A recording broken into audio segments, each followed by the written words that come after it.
If you're receiving the Centrelink Age Pension and you're thinking about selling your family home, there's probably one question you're worrying about. Will Centrelink suddenly count all that money from the sale and reduce my pension?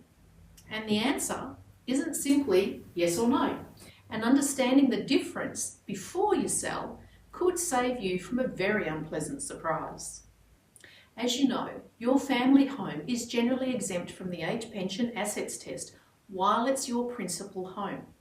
So it's perfectly understandable to think, well, if I sell it and use that money to buy another home, surely nothing really changes. But once the property is sold, Centrelink has rules around what happens to those sale proceeds. And there are actually two different tests we need to think about. Firstly, the assets test. Secondly, the income test. And they're not the same thing. So in this video, I'm going to explain what can happen when you sell, what part of your proceeds may be temporarily exempt, and the particular part that catches many downsizers by surprise. This is something I think is particularly important for downsizers because there's often a gap between selling one home and buying the next. You may know roughly what you want to buy, but you don't know exactly what it's going to cost. You might sell first, so you're in a stronger position to be able to buy. Or you might decide to rent or even stay with family for a while rather than rushing to the wrong home. And that's where people can become concerned about what happens to their pension.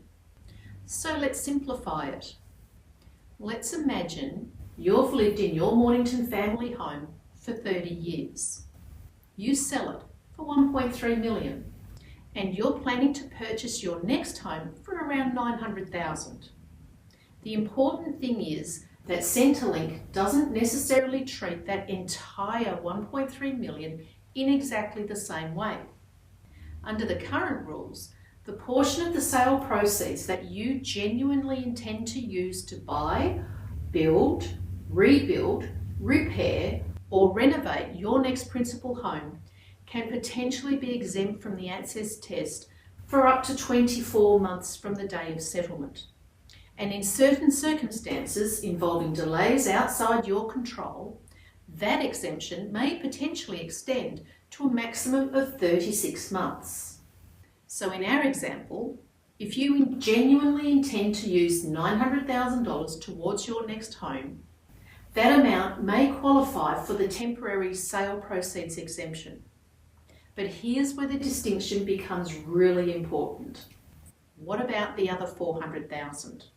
If you don't intend to use that $400,000 towards your next principal home, it doesn't receive the same exemption simply because it originally came from selling your house. And that's one of the things you need to understand before working out your downsizing budget. Many people focus on what will our house sell for? But there's another question that's just as important.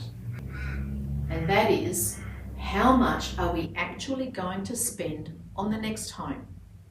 Because the difference between those two figures could become part of your assessable assets. And that may affect your age pension depending on your other assets and income. That's why the financial part of downsizing really needs to be considered before the for sale board goes up, rather than once the money is sitting in your bank account. And if this is something you're currently trying to work through, I've put together our Downsizing Centrelink and Your Pension 2026 guide. It explains some of the issues in plain English and gives you questions to work through before making your move. I'll put the link below this video. Now, there's another part of this that causes even more confusion.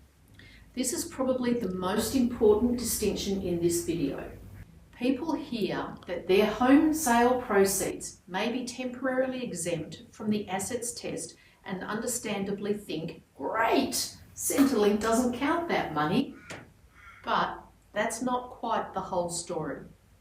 If those qualifying sale proceeds are sitting in a financial investment, for example in a bank account while you're waiting to purchase your next home, they can still be subject to deeming under the income test. For qualifying principal home sale proceeds during the exemption period, the lower deeming rate applies. So you can have this slightly strange situation where money is temporarily exempt for the assets test, but Centrelink is still calculating deemed income from it for the income test. That's why I don't like simply telling people, oh, don't worry, you've got 2 years, because that doesn't tell you the whole story. Centrelink looks at both your income and your assets when determining your age pension, and the test producing the lower pension entitlement is generally the one that affects what you receive.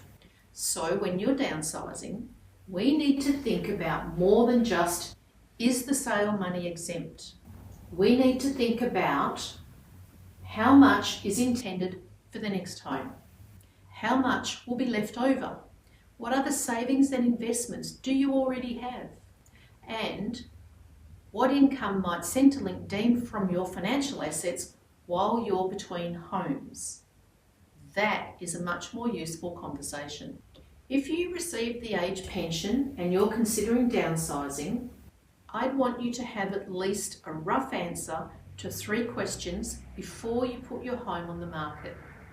Question 1. What is our realistic selling price? Not the dream figure, a realistic range. Question 2. How much are we realistically going to spend on our next home? And that's not just the purchase price. Think about the stamp duty where applicable. Think about the moving costs, any improvements, furniture for the new home, professional advice, and the other costs involved in making the move. And question 3, what happens financially to the difference? If you sell for 1.3 million and ultimately spend 900,000, you need to understand what the remaining money means for your particular Centrelink position. And don't assume that simply transferring money between bank accounts or making another financial decision with it automatically solves the problem. Your individual circumstances make all the difference. So, does selling your home affect your pension? It can, but not necessarily in the way people fear. Selling your home doesn't automatically mean Centrelink immediately treats every dollar of the sale price as an ordinary assessable asset.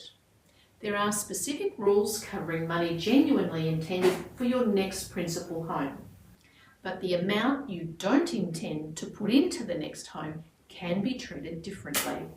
And even temporarily exempt from sale proceeds can still interact with the income test through deeming. And that's why the best time to understand this isn't after you've sold. It's while you're still planning. And there's one particular Centrelink mistake I see downsizers risk making when they sell first and work out the financial consequences afterwards. I've covered that separately in another video. The Centrelink mistake downsizers make when they sell the family home. Watch that video next because it follows directly from what we've just discussed here and explains the mistakes I'd want you to avoid before putting your home on the market. I'll put it on the screen now.